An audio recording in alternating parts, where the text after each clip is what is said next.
As this is an election year, I feel moved to think about what we're doing here together, how politics and religion are not two fields, as Gandhi himself, the great spiritual activist and saintly independence leader of India, said, and that we're all part of the body politic.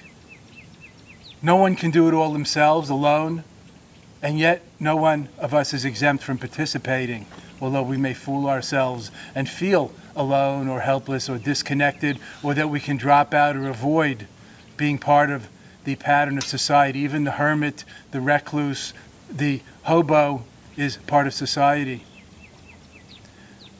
I myself feel more interested right now in the political process in this country and the world because of our endangered environment and because of the threat of extreme violence through fundamentalist views in this world. I think it's very important to realize that it's not just this year that's an election year, but there are elections every single year, national and global elections, elections in other countries, and various kinds of community processes and so on that determine the course of our lives. And that we are in fact voting every moment with how we live, with what we buy and consume, with how we treat each other, with everything we say, think, intend, wish for, feel, and do, through our actions, as well as through our learning, our mental activities, our knowledge or lack of same, and so on.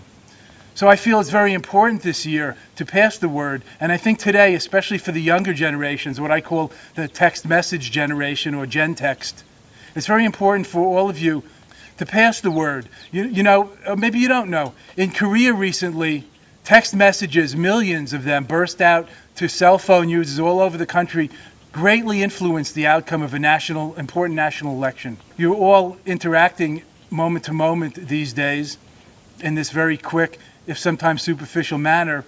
So I think the Gen Text generation really would do well to message each other and get out the vote, become a more informed citizen, and take on some responsibility for how the world is going to be and a better future for ourselves and each other and the generations to come. It's very important, I think, that we take on the fact that the problem often resides within ourselves, within our own lack of understanding of interconnectedness, how we're all in the same boat. We all rise and fall, sink or swim together. If we don't pull together, we'll be pulled apart. That we must walk this path together, otherwise we're ignoring the basic fact of interconnectedness. Even recently, a few days ago, when many world leaders, especially economic leaders and thinkers, met in Davos, at Switzerland, at the Economic World Forum, and some of my friends were there, and they told me, ex-Prime Minister of the UK, Tony Blair, said that idealism is the new realism today, due to the recognition of interdependence. So it's not too idealistic to think that we can actually do something and make a difference.